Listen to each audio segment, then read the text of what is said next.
Hey, I'm Amy Choi. And I'm Rebecca Lehrer, and we are the Mashup Americans. Ever since we became friends, we've talked a lot about the subject of tribes and how they reflect on our identity, like, who's our tribe? Where do we belong? And once we figure out where we belong, are we responsible for our whole group? Like, why is it whenever somebody does something bad out in the world, we're watching the news being like, please just let it be a white guy? Anyways, with the current insanity of the presidential election and Donald Trump leading the GOP with his terrible, dangerous identity politics, it feels especially important to think about our tribes right now.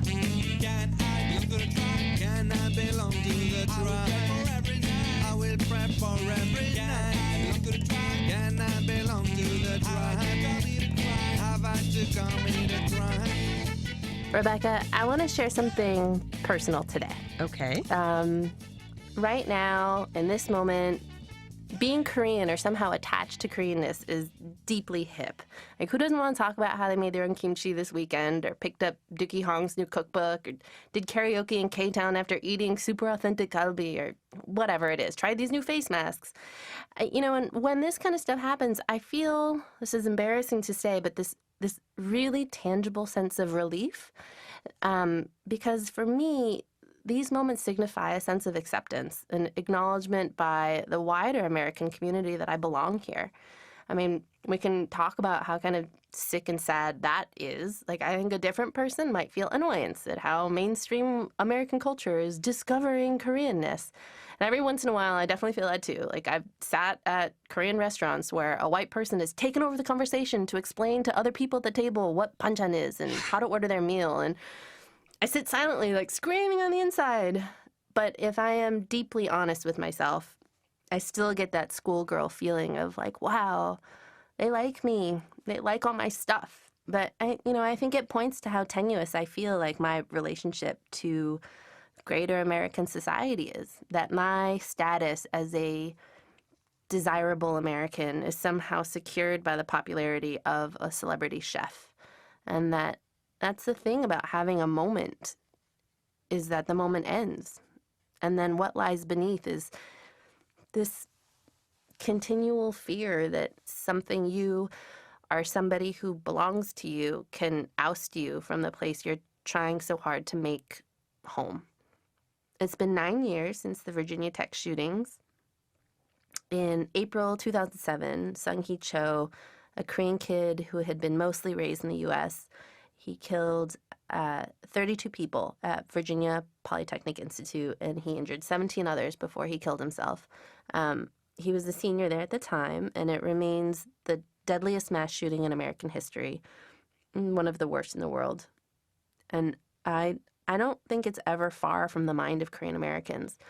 I mean, this is when our tribe, like our model minority, exposed this terrible dark underbelly. The truth of repressed Korean rage, our inability to talk openly about mental health issues, our sense of alienation and otherness in America. And there is a deep fear of retribution against us and kind of our Koreanness. Friends emailed me asking if they thought people would look at us differently now.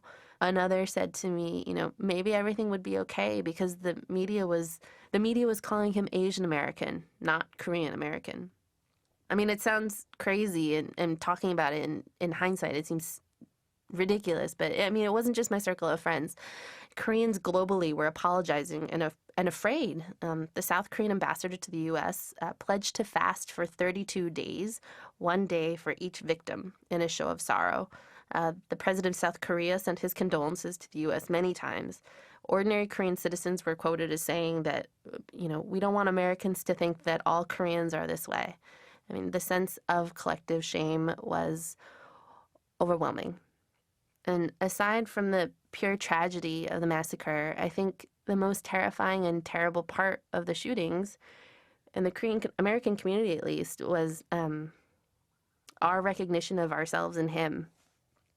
I remember how my stomach twisted when I first read that he was Korean, that he was a writer, that he was a loner. Like, I knew this kid. That sort of emotional shorthand that we talk about in the Mashup community that makes me personally feel so at home among other first-generation immigrant kids, like that connective tissue also binds me to him. And I feel that same twist in my stomach now. It feels like a betrayal almost to bring this all up again. And it's better to bury it and pretend it never happened and just hope that everybody else forgets that he was Korean too. You could argue that that is the most Korean thing I have ever said. But yeah, so clearly, crybaby here. This haunts me nearly a decade later. And at the height of this kind of all things Korean are cool moment. And I just thought it was something that we might be able to explore together. Well, thank you for sharing with me. You're welcome. I have snot all over my face. Oh my God. I think I just got snot on my face too. Disgusting. Let's get Kleenex as a sponsor. Okay. This resonates with me. I mean, so deeply, this idea of being a part of a tribe. And I feel like I'm hearing you, like the intensity of the way that you feel this, like that you feel this kind of responsibility for this person or his actions, or that it's one, even though he's a kind of deadly psychopath. So like, and I don't think you are, but we can discuss that later. How well do you really know me, Rebecca? I know, really. But that feels like it resonates, that there's qualities he has that feel like they're connected to Koreanness or Korean culture. And the crazy thing is that, like, for me, and this is not in any way to discount your feelings, it's that, like, when I think about the Virginia Tech shooting, I'm like, yes, this person, that guy was Asian. He just seemed crazy. Like, I do not connect it at all to him being Korean or know anything about that, or I did not connect it to my Korean friends or the Korean community or Korea. Right. But you felt that so personally and so deeply. It's really intense being Korean. I think we all have this. I think it's such a mashup thing. It's something that, I mean, my parents talked to me when I was getting married. They're like, when you're not in a minority group or a tribe, it's hard for people to understand necessarily this sense of collective responsibility, right? Right. That like, and you have your own tribe. Right. So like there's like Salvadoran stuff, then you start talking about gangs and wars and all this other stuff. And I'm like, I feel horrible. But then there's the other side of it, which is, the line for the pupusa guy at my farmer's market is really long, and it's longer than the taco guy's line. And I feel like, got you. That's my people. Our version of quesadillas is better than yours.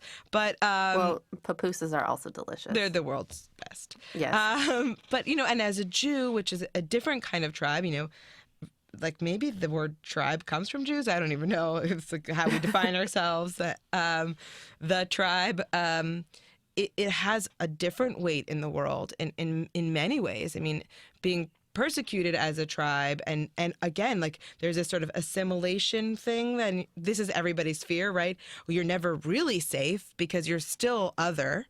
But actually, it's like it's an amazing time to be a Jew in this world, and especially in the U.S. Like, we are so much a part of mainstream society. But then there's these things that happen, like, Bernie Madoff, and I'm like, oh my God, there's this Jew stealing money, like this sort of stereotypical, horrible, everything we're kind of the root of all anti-Semitism, and he's just like performing it on a global stage. Right. And I didn't even think about the fact that he was Jewish. Right. And I don't even know if all Jews did, but like, oh man, I was like, can this just be erased? Can we use that Men in Black thing that you like put in people's faces and then no one ever remembers it? But there's this thing, about the both sides, like and then there's the Hanukkah song part of this, which is like, let's claim anybody who's just a little bit Jewish as ours, because I feel so proud that, Paul Newman is a little bit Jewish because he's the best actor ever and so handsome. The world's handsomest man is a Jew. That's what I'm saying. Paul Newman. I'm saying. Yep. So, but like for you, there's this cool kimchi thing, right? There's these two sides, which doesn't really feel like a fair pro to the deadly repressed psychopath side of the, like it doesn't feel like it outweighs it enough, because there's a lot of other rad things about being Korean, but those two things that you claim one, you want to claim part of it as yours, and then do you have to claim the negatives too?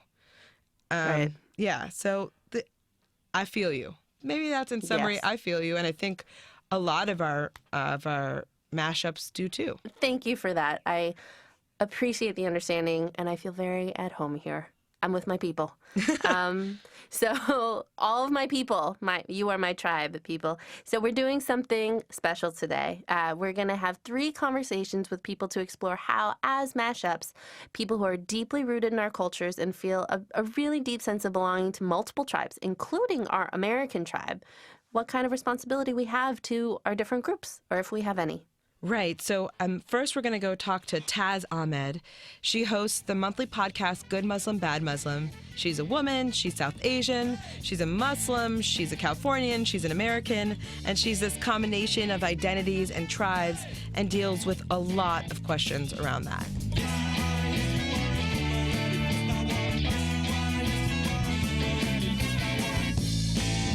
Taz, so welcome to the show. Hi. Hi. Can you give a brief introduction of all of the amazing work that you do? Yeah, my name is Taz. I'm here in Los Angeles. I'm an activist and storyteller and now a podcaster. I podcast on Good Muslim, Bad Muslim. I write a lot of places. Most recently, I had a column called Radical Love over at loveinshallah.com. That was going on for about a couple of years, where I talked about being at the intersection of being Muslim and brown and being an activist and a woman. I'm actually in a book this year called Good Girls Marry Doctors, so that'll be out in the fall. And yeah. Great title. Excited about it. Are we going to marry doctors? We're not Maybe I'm not a marrying good girl. doctors. Too late. Too late. Too late for us. So what is, we've heard you describe yourself in a couple of different ways: South Asian, Asian American, brown, Muslim. Which is your group? Like, which is the tribe that you think that you identify with the strongest? Oh, that's interesting. I think that my tribe right now is an intersection of being brown, South Asian, Muslim, and woman. I don't think those are a lot of things. I don't think Good one ones, is good ones. trumping another. Do you find that in different environments, one kind of... Yeah, absolutely. I feel that when I'm doing my work in Asian American spaces, my South Asian identity kind of comes out a little bit more. I don't know. I think I do a lot of racial justice work, so I spend a lot of time thinking about race. And I think we're at an interesting point where Islam is being racialized in this really interesting way.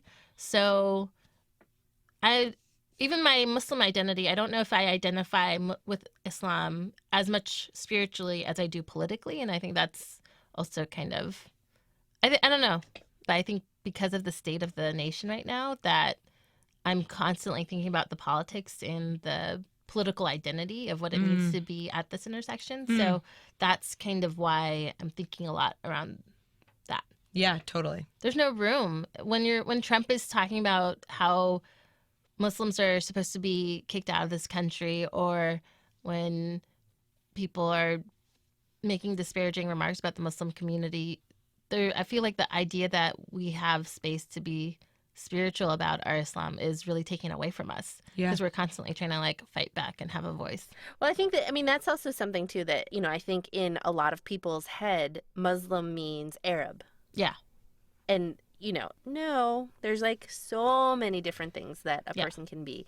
So, there's some really great value in creating kind of a superstructure like brown, but the tiny details, getting molecular, is where we all live, right? Yeah, I think that's why I use so many different identities to kind of describe myself, just because I want to figure out how I can be the kind of brown that's in solidarity with being a person of color, but also the kind that eats rice with my hands and speaks in Bangla. So can we talk about eating rice with your hands for a second? Yeah. Because I like to eat with my hands a lot, but I found, well, especially when I've been to India, the aunties are like, just take the fork. They're like, stop, just don't even. But like the yogurt to rice thing, that's the hardest part for me. Yeah. Is like the mixing and then getting it in a smooth way. Do you have any technique? Yeah, you're not. The rice isn't supposed to touch the palm of your hand. It's supposed to only touch the fingers of your hand. Okay. And then you're supposed to kind of like ball the food up and like scoop it. Is this ladylike? I have tried this. I cannot do it in a way that to me feels pretty. I think it's lady like you're supposed to like scoop it up on the like your fingers, and then you're supposed to like push the food out with your thumb. So it's supposed to be like super like the pushing. I think yes, and not the getting your mouth scooping and pouring on top. Yeah. There's that aspect of it. This makes a lot of sense because when I watch other ladies do it, who grew up doing this, they always look ladylike. Yeah. I'm like, absolutely. and I'll just like everything's so like graceful. Yeah, it's not supposed to touch anywhere else, just your fingers. Okay. Well, we're gonna have to do a lesson on this. Yeah, I'm totally down to do a lesson on how to. We're gonna do a video. This is a rice yogurt video. So today we're discussing this idea of like, please let it be a white guy. Yeah. Right. So we want to know, when is your most kind of please let it be a white guy moments? One of them. I mean, the biggest one, the most recent one was when the San Bernardino thing happened. The San Bernardino shooting happened really close actually to where I grew up. And I mean, whenever something comes up on the news about terrorism, there's always this gut instinct of, is it going to be someone who's Muslim? Is it going to be someone who's white? Like, who is it going to be? And in my head, I always know that if they're not immediately stating the person's race or religion, that it must be a white guy. That's just my gut instinct. But in the San Bernardino situation, they didn't state the race or the religion until like in the evening time. So we went a big chunk of time, which is kind of unlike mainstream media to do that. And then, it's always like, it's always a sigh of like, I can't believe it. I know.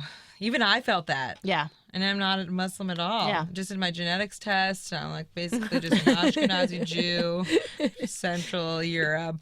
I mean, but like, why is that so important? When it is not part of, I mean, I think even particularly and especially in this moment in time, when it's not a Muslim bad guy, a terrorist, it's like then it doesn't have to be about global warfare. It doesn't have to be about these huge, big issues, and then becomes about like gun control. Yeah, I mean, for me, one of the biggest feelings that I get immediately after an attack like this, and it's a Muslim person, is oh crap, there's going to be ridiculous backlash in our community. Because immediately after any of these crimes happen, there's a mosque that gets burned down or someone gets attacked, and those crimes aren't getting uplifted in the news, but they're happening constantly. There's like so many of them that are happening. And my fear is always like a fear of like, okay, now I have to be worried when I'm walking down the street in a different way. And I feel, I feel like I'm invincible, but my dad's older now and I don't feel like he's invincible. And I worry about my family because how are they going to be protected when they're out there having to deal with this? I think this is something that you and Zara have talked about extensively in your podcast, is that everybody is also then looking to you and saying, why aren't you doing anything about this? And I feel like they should learn how to Google. There's this tool called Google. Yeah, there's so much happening.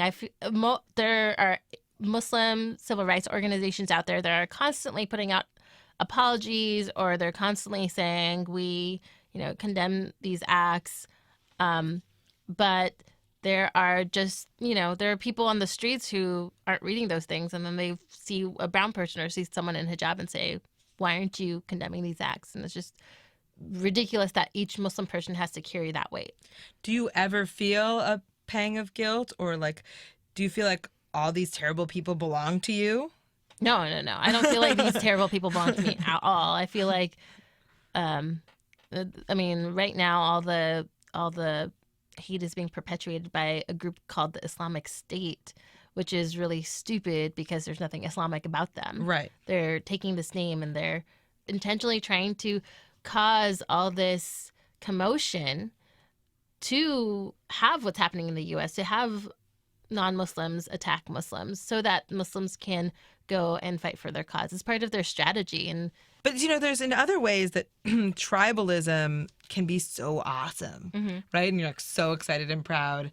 When you talk about the roots of words in English or in all languages that are Arabic, right? Yeah. There's so much of our culture that it comes from the Arab world and then you want to take kind of pride in that, right? Yeah. And we have so much pride in that, So when does that we, become something, the we that you're happy with? What are some examples for you? Well, when you were talking, it reminded me of the everything is from India uncle. So there's always that uncle that always says that, the origins of this is somehow totally back to the Mughal dynasty. And you're just like, oh, okay. And then when you're little, you totally believe it. Oh, yeah. Yeah, totally. But then when you grow up and you learn about Wikipedia and then you start looking up, you're like, maybe he wasn't that far off. Totally. Yes. Right. I mean, totally. And then all of a sudden, I'm the everything's from India uncle because I'm just like, did you know? Rice started in. Right. Yeah, totally. So what are some examples of everything from India? Oh my gosh. The word. So I just did this when I was at a writers conference last week. There was, I saw the word thug. Oh, yeah. Thug is an Indian word. It comes from the Thuggee cult that used to be the pirates of India, northern India, in the early 1800s. And they used to kill all the white people. Oh, my God. What's Oh, that? my God. And then you're also yoga. Yeah, yoga, yeah. Yoga. Well, yeah. Fucking everybody that's downloading the Headspace app and meditating. Yeah, it's Hi, true. I mean, everything's from India. But I guess it's we're talking about tribalism, which is very personal, but we're also existing in systematic systems of oppression. Yeah. And that's why we have tribalism, is that we have this external push to force us into figuring out who we are. Yeah. I mean, everyone always says that we're all humans and we all should just, get along and we all should not see race. But based on how we've been racialized living in this country, we do see race. And it'd be nice to not see race, but given the context of how we live, we have to kind of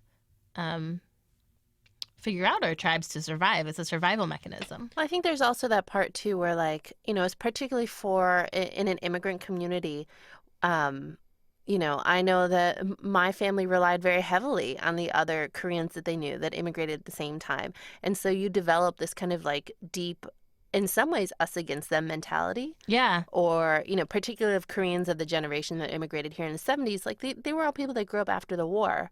And so it's this herd, we're going to do it, we're going to put our heads down and all do it together.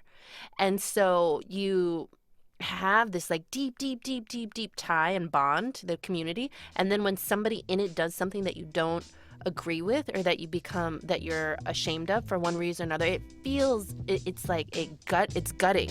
Yeah, it's absolutely right? Because you're gutting. that's me too. Yeah. And where do we fail as a community to keep these people up?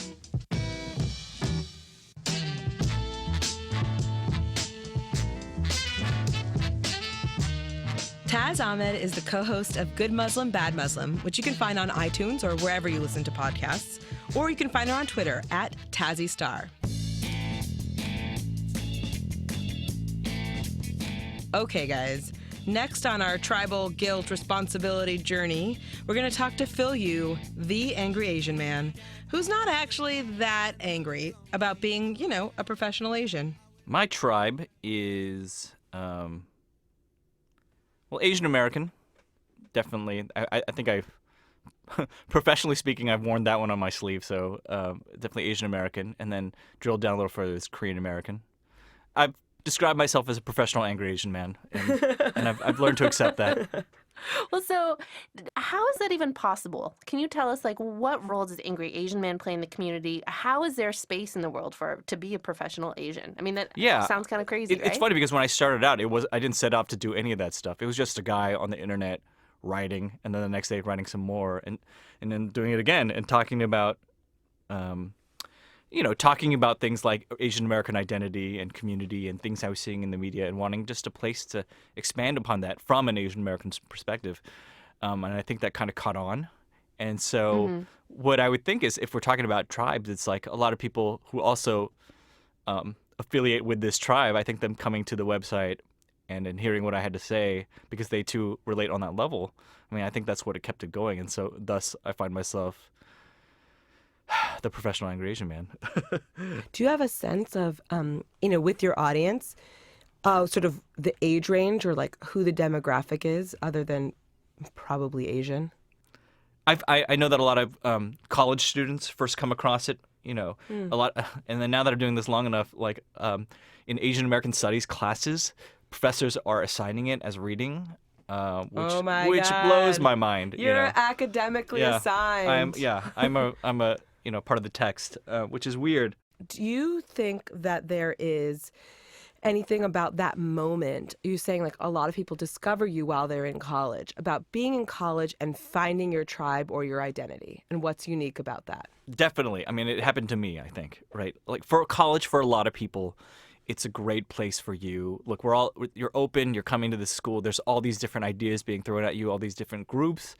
In a lot of ways, if your high school career wasn't all that great, college is a great place to sort of reinvent yourself and at least be a little more introspective and like who I want to be and what I want to give a damn about, And so, sure, of course. And so, of course, a lot of people would come into that feeling stronger about their ethnic identity or cultural identity or political identity in college, where there are other like-minded people who are doing the same kind of exploring. And then there are all these resources for you to plug in and do that, right? So, of course, college would be a great time for me. It was for me, And it's also, I think, a moment where you're now separate from your family. Right. Right. So you now have to understand who you are in the world. And maybe that world is like a small college in wherever. Right. But you suddenly know yourself differently or have to say who you are without other people seeing where you come from. I mean, I remember going to college and just look. I grew up in a pretty ethnically diverse area. I grew up in Silicon Valley, and I grew up amongst a lot of Asians, like a Pan-Asian sort of group, and I never really considered that a thing, really important to me. Until I got dropped off into the Midwest, where I suddenly realized there's not a lot of Asians here. Nope. And I'm like, what does that mean? Like, what does that mean to me?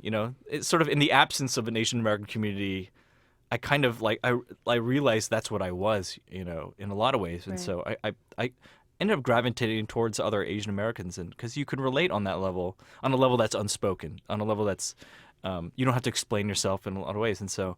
And then I found that was important to me when forced to be like, when taken out of my community, you kind of realize what is important to you. Yeah, I mean that shortcut is something that we talk about a lot. That like shortcut of understanding, that all of a sudden you could relate to people on a different level or in a different way. And I think what's so interesting about that is you talk about being, getting woke on like a political level, seeing like being Asian American as a political identity.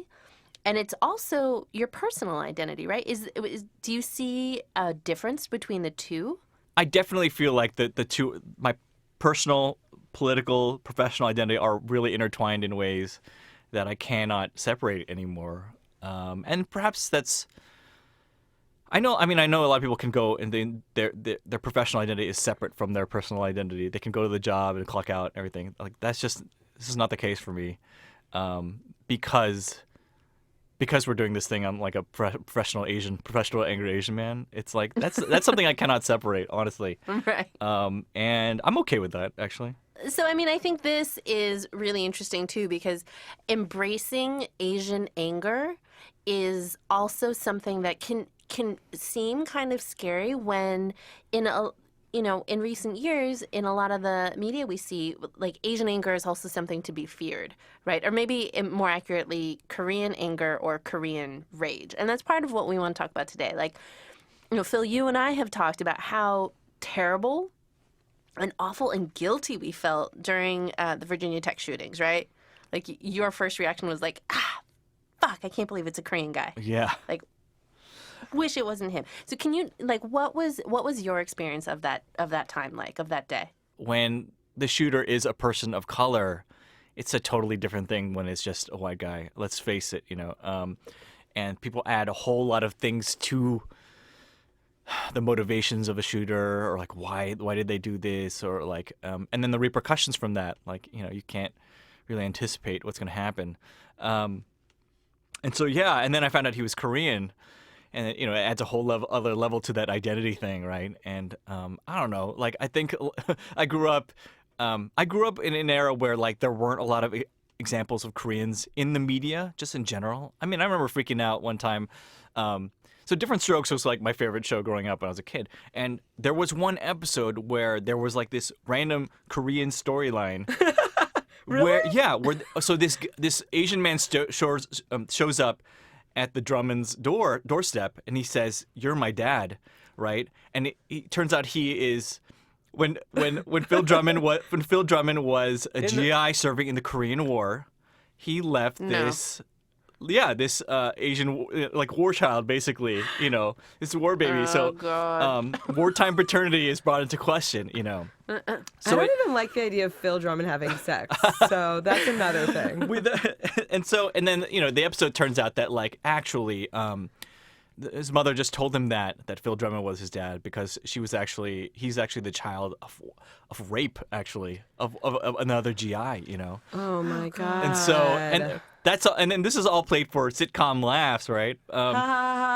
Because that's totally funny, right? But that all flew over my head when I was a kid. All I could really fixate on was the fact that these characters were. I found out later the actors aren't even Korean, but they were playing Koreans, and they mentioned being Korean, and you know the mother shows up in the episode wearing a hanbok, and I was just like, what? You know, just You're like, Harmony, is that you? just being acknowledged, right? Yeah. Was a major thing, right? So I grew up in this era where like I never got to see Koreans in general, and so. Every Korean you see, you feel an affinity for in some way, a connection to. So taking this all back to the Virginia Tech shooting, when you know you see another Korean in a space where you don't get to see that a lot, and then he's responsible for this monstrous, you know, just murderous killing spree. It makes you feel like we're connected in some way, in the ways that I really do not want to be connected, but. And then Koreans have this idea of Han, right, which people often talk about, but it encompasses a lot of different emotions. But one of them is that we all, as Koreans, no matter where you grew up in the world, you're still Korean. You know, you're Korean, and we're connected in that way. So a Han is the connection? Well, there's a connection, but there's also a deep sadness. Oh. A deep It's basically despairing of the world. Yeah. And it's the weight of that on an entire people. So it connects us. And that's the connective thread. Yeah. And then I go through this other reaction where I'm like, hold up. Like, I'm Korean, this guy's Korean. But we have nothing to do with each other. And I go through this other whiplash reaction where I'm just kind of like, look, other white people don't have to do this when there's a shooter. You know, no one has to take responsibility for this other guy who's also white. Why should I have to do this? You know, why are we going through these emotions? You know. Do you ever feel that with any other parts of your identity, like as a man, you know, or like Californian? I don't know, but are there other kind of parts of your hyphenate that that you feel this with? It definitely it works one way, and then I feel pride for something. Like, that guy's Korean, he did something awesome. I'm like, yeah, you know. But then on the other hand, I don't feel the responsibility of someone else's actions, you know. In the case of something like Virginia Tech, I'm like, that's nothing to do with me. And so I don't know if it works. I'm working it out here. I don't know. I feel a responsibility. Yeah. Yeah, and it's not logical. I mean, it's absolutely not logical, but the same thing that drives me to, like, cheer for the Korean soccer team and to, like, be so pumped when, you know, like, I see a Korean person on TV or an actor doing well, or like, even the stupid shit, like everybody suddenly being pumped about Korean food, which is, I also feel a twinge of annoyance, but also amazingness. Like, that emotion for me swings totally both ways. I'm like, why did we have to do something bad? And then, we are so awesome. And it feels very deep inside me.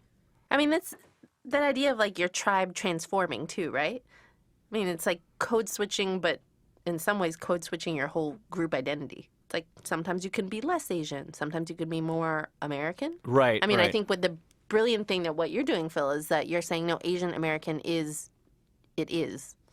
Right. is Well, American. I think a lot of the things that I talk about is in covering all the things that I talk about.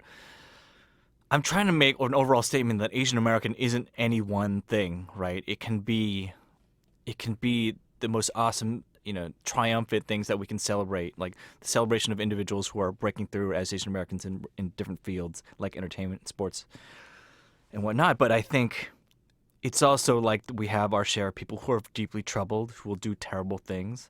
A popular segment that I started doing on my blog that is really people really are drawn to is this thing called Asians Behaving Badly, and it's just like it'll be a crime story about an Asian person who did something really bad or foolish or like an Asian bank robber or something like that who got caught, and you call it Asians Behaving Badly. And I don't know, people really like that. Like other Asians really, some people are like feel that sense of embarrassment and like, oh, come on, man. But then there's also this sense of like, yep, we have our share of screw ups too, We should be allowed to be shitty too. Yeah, That's what you're saying. absolutely.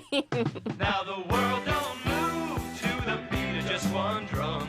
What might be right for you may not be right for some. A man is born, he's a man of means. Then along come two, they got nothing but the genes. So that was Phil Yu, our beloved pissed off Asian. We're pretty glad you got woke back in the day, Phil. Different strokes to move the world. So we wanted some professional help understanding the why of all of this. Could there be someone in the world who actually studies tribes and mashups? And it turns out, yes, there is. So we're going to talk to Nour Kteily, a professor of psychology and organizations at the Kellogg School of Management at Northwestern University, my alma mater, who studies how we place ourselves in the world and how that changes based on context. It turns out there is actual academic research that explains why mashups think and feel about our tribes the way that we do. We're all members of a whole range of different groups, and it turns out that our psychology oftentimes is wrapped into the groups that we belong to, right? We have all these different group memberships, and many of the groups that we belong to come to be really, really meaningful for us, and we come to actually identify some of ourselves and who we are and wrap up some of our own self-esteem and the way that we see ourselves in our group memberships. So when you have an event like that, when you have someone who may potentially be a member of your group or identifies with your group in some way that commits an action like that, it's not unusual for someone that's very identified with their group to actually take some of that on board, rightly or wrongly. Hey, sorry, I have a cold, so this is how I'm going to sound, like a frog. You don't sound like you sound like a very ladylike frog. A very ladylike frog. So can you define an in-group, and does that change depending on circumstances? It does. I mean, actually, you raise a really interesting point from some of the research that's been done, which is that, yeah, you're absolutely right. We have all sorts of different social identities, and these become more or less contextually salient at certain particular points in time. So, for example, one easy way of thinking about this is that your gender becomes more salient when you walk into a room filled with the opposite gender. When you're one of the very few people of your gender, you're much more likely to self-categorize with respect to your gender than would be true if you were in a room full of people of your own gender, right? So, that's one way in which our in-groups become more or less salient. But basically the idea of an in-group is it's the set of individuals with whom we share a particular identity that's meaningful to me or is salient in my mind at a particular point in time. And the interesting thing about in-groups is that there are two things that happen when we draw an in-group boundary. You connect more with people that are part of your in-group, but you're also at the same time creating a set of out-groups, people that don't belong to the in-group, and that's psychologically meaningful as well. What we find really fascinating is this idea that like we could identify so strongly with our in-group, depending on the circumstance, as we said. But then what does that mean to the out-group? Like, does the out-group even notice? Or is our kind of attachment to the in-group and like our perceptions of how we're being seen in the world or what we're projecting out in the world, does it have any impact on the wider world? Or is it really like we're all in our heads here? There's some research that suggests when other groups see the in-group as being very tightly knit, it can actually be a little bit threatening sometimes. So there's actually some new research showing that just by virtue of creating a symbol for a collective, so as soon as a collective of people creates a symbol of any kind, something like a flag, let's say, they're actually seen as a little bit more threatening, because now it implies that there's sort of this cohesion, or what's termed in the academic literature like entitativity. It's an entity. It's a tightly knit community. So there are all sorts of interesting dynamics. Whoa. Can you say happen. that word again? Entitativity? Entitativity. Entitativity, yeah, it's a little bit of a tongue twister. Entitativity. Yeah. Entitativity. Well, so, I mean, how does that relate into the very digital world that we live in? So, warring factions, this I understand. Flag being threatening, I can understand, even though maybe it says more about the out-group than it does about the in-group. But I feel like today, in a world in which everything moves so fast, information moves so fast, and allegiances kind of switch so quickly, it can be like a million people behind a hashtag and then it disappears.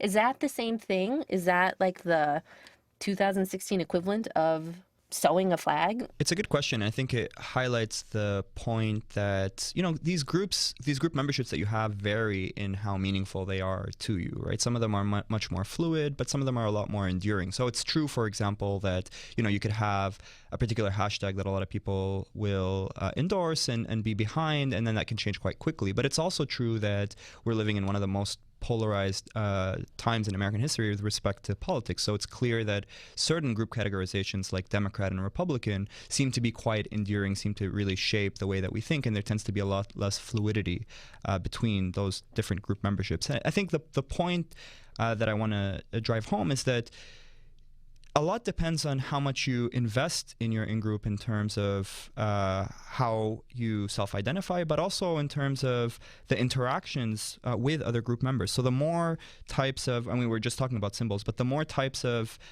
norms that you have with other members of that group, the more interaction you have with other members of that group, the more you spend time thinking about yourself as a member of that group.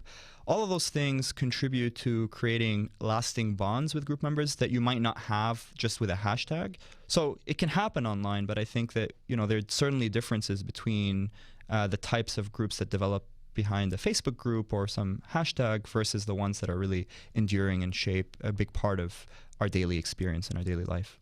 You have done a lot of research on this idea behind motivated cognition.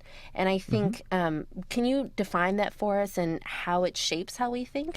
Yeah, at the broadest level, the idea behind motivated cognition is that our motivations, our desires about how we want to see the world, many times influence the way that we actually see the world, right? So one classic example of this is relates to politics. So the idea that people will oftentimes see the same news media outlet as biased against their side, even sometimes based on the same exact broadcast, because basically people are evaluating the evidence with the motivations that they have. So if they have the motivation to see that their group is portrayed in a very positive light, anytime there's anything negative said about their group, they're going to really zoom in on that and see the other side as much more biased. And so basically it's this idea that we process the environment around us not in sort of a super neutral way, but rather we bring into it our own desires, our own motivations, and that colors the way that we actually interact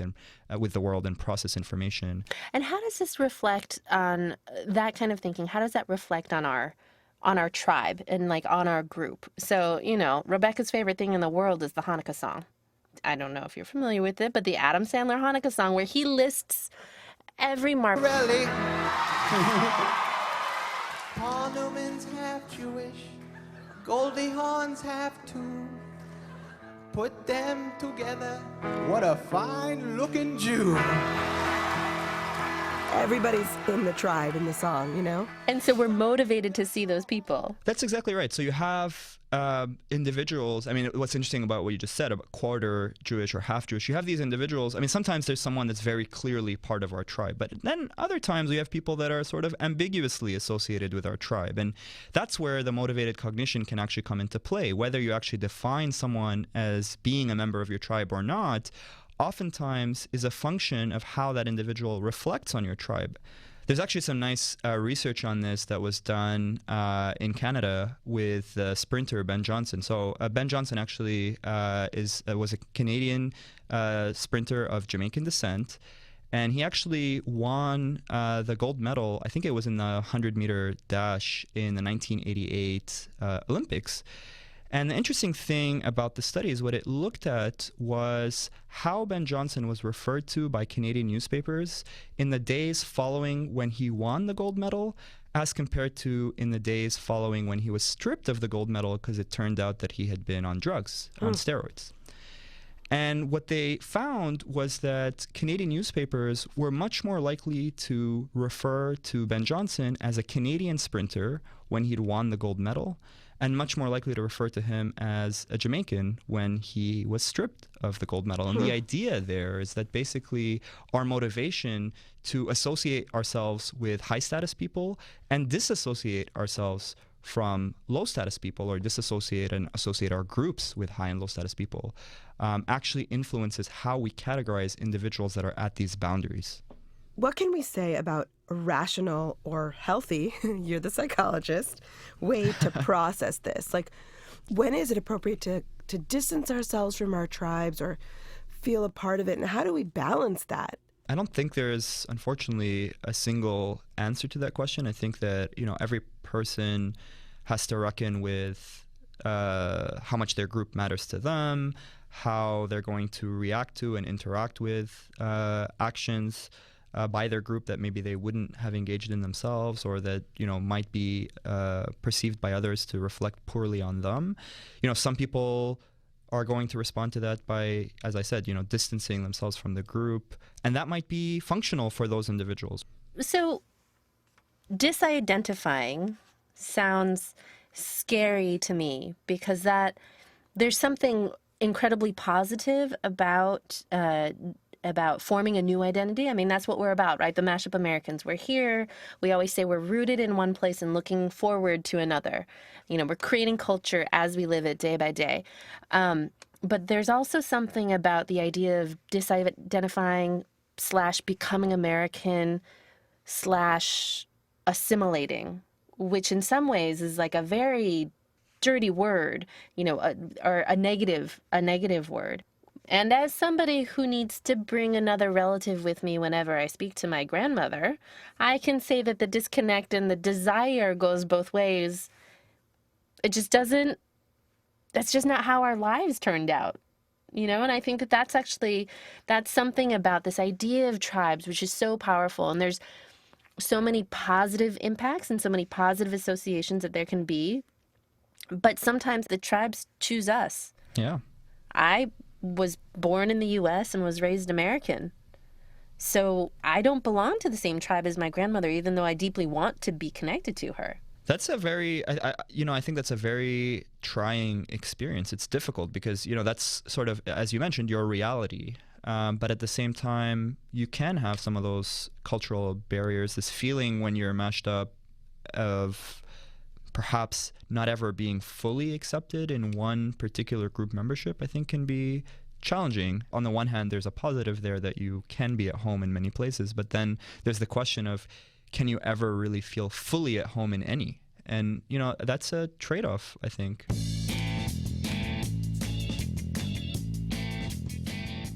I am so happy we got to explore this today. It feels like the beginning of such a long and big and important conversation that we can have here as Mashups. So thanks. Thank you, Amy, for being so open with something that we often really just talk about with like our inside voices, only at home with our own tribe. Well, so are you saying that the entire podcast world isn't just my inside voice? It is. This is your tribe. Okay. This is your, All right, I'm this home. is your tribe. One of Thank your you. tribes. Yeah, because it's so irrational and in so many ways, and it's so hard to explain, but it doesn't make it any less true. Yeah, I feel like this is the beginning of a conversation, not the end, and I'm just so glad that we have a place to do it. Yes, so thank you to all of you for making it through to this point. We love you, and We love you. we want to have this conversation with you guys, our Mashup family, because we know that you have so much to contribute to this. We hear from you every day, and we'd love to hear your thoughts. Like, who would be in your Hanukkah song? Do you love your tribe, or do you work to break free of it? Or maybe both. Yes, maybe both, depending. So we're having the conversation on our site, mashupamericans.com, or you can find us on Facebook or Twitter, and we'd love to hear from you. The Mashup Americans are me, Amy Choi. And me, Rebecca Lehrer. Our show is produced by American Public Media and Southern California Public Radio, KPCC. We're also supported in part by an award from the National Endowment for the Arts, on the web at arts.gov. Besos! Bye.